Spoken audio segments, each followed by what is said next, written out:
This team always chokes और RCB को join करने वाले हैं Ben Stokes. Good morning guys, Sagar here.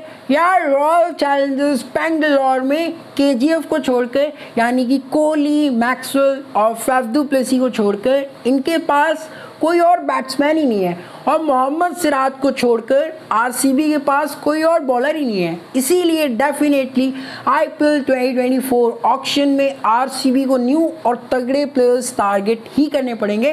That's why इस वीडियो में मैं आपको उन प्लेयर्स के बारे में बताने वाला हूं जिनको आरसीबी अपने स्क्वाड से रिलीज करने वाली है और मैं आपको उन प्लेयर्स के बारे में बताऊंगा जिनको आरसीबी खरीदेगी। यानी कि आईपीएल 2024 ऑक्शन में आरसीबी के न्यू टारगेट प्लेयर्स की लिस्ट मैं आपको बताने वाला हूं और आईपीएल 2024 में आरसीबी न्यू प्लेइंग 11 भी मैं आपको बताऊंगा।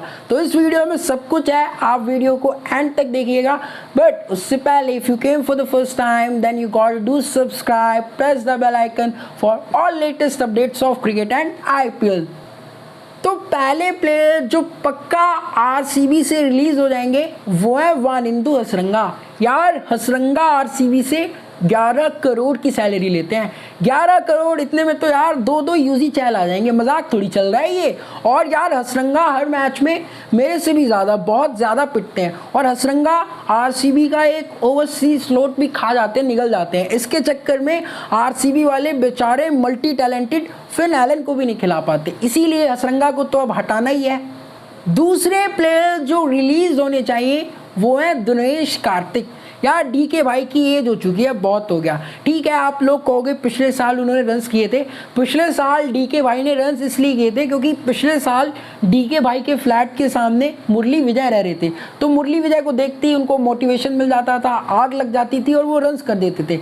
लेकिन अब मुरली विजय ने वो घर खाली कर दिया है, मुरली विजय कहीं और रहते हैं। ऐसे में आप ही बताओ डीके कैसे रन्स करेंगे। और मजाक से हटकर अगर आरसीबी डीके और हसरंगा को रिलीज करती है फिर आरसीबी के पास 16 करोड़ बच जाएंगे और अगले ऑक्शन में वैसे ही आरसीबी को एक्स्ट्रा 5 करोड़ भी मिल जाएंगे। यानी कि इन दोनों को रिलीज करने के बाद आरसीबी आईपीएल 2024 ऑक्शन में लगभग 22 करोड़ के पर्स के साथ उतरेगी। ये तो जानने वाले हैं। चलिए अब हम टारगेट प्लेयर्स की बात कर लेते हैं। तो आरसीबी के टारगेट नंबर 1 होंगे मेरे फेवरेट बेन स्टोक्स। अब देखो चेन्नई को तो स्टोक्स की कोई ज़रूरत है ही नहीं, अगले साल चेन्नई वाले वैसे ही उनको रिलीज़ कर देंगे और मुझे लगता है 22 करोड़ में आराम से आरसीबी वाले बेन स्टोक्स को 2024 ऑक्शन में खरीद लेंगे। और आई थिंक जो role AB de Villiers sir RCB के लिए निभाते थे वो रोल बेन स्टोक्स भी आरसीबी के लिए निभा देंगे। बेन स्टोक्स के आने के बाद आरसीबी का मिडिल ऑर्डर बहुत स्ट्रॉन्ग हो जाएगा। आप खुद सोचो, Virat Kohli, Faf du Plessis, Glenn Maxwell, Ben Stokes, Rajat Patidar, इतने सारे बैट्समैनों का नाम सुनते ही सभी बॉलर की फट जाएगी।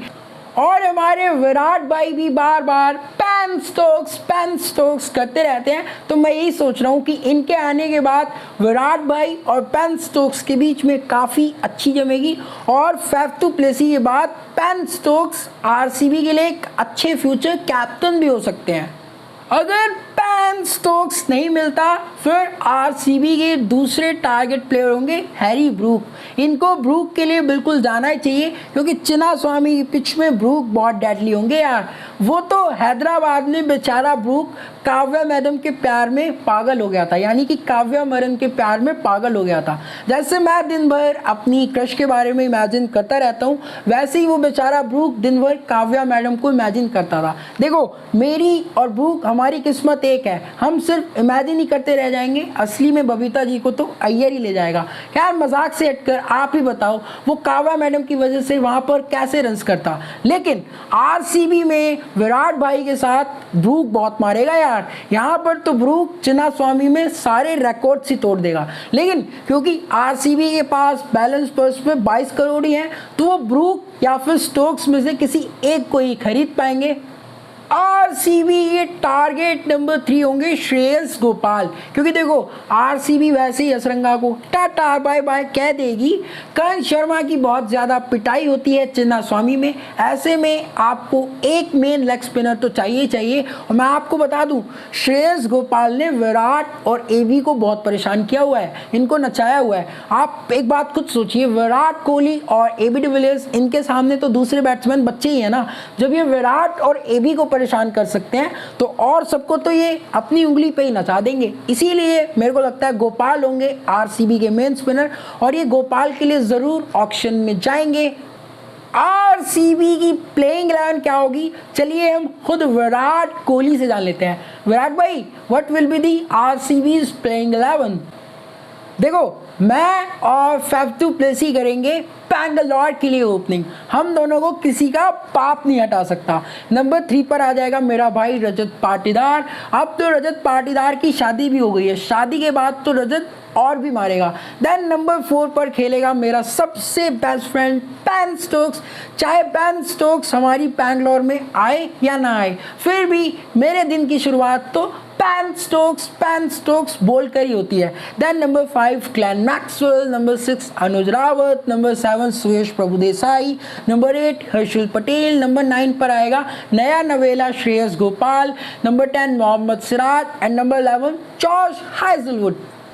भाई यार इस बार हम बाहर इसलिए हुए क्योंकि मेरे बेस्ट फ्रेंड गौतम गंभीर ने अपनी जादुई शक्तियों का इस्तेमाल किया था। आपको पता है गौतम ने क्या ट्वीट किया था?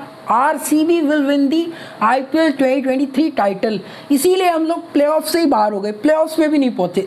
खैर आप टेंशन मत लो, अगली बार मैं गौतम गंभीर का ट्विटर अकाउंट ही हैक करवा दूंगा, उसके बाद देखता हूँ ये कैसे रोकेगा। जय ई साला कब नम दे। भाई यार आप लोग कमेंट करके जरूर बताइए कि आप बेन स्टोक्स या फिर हैरी ब्रूक में से किसे आरसीबी टीम में देखना चाहते हैं। वीडियो पसंद आई है तो do like and share and have an absolute great time match.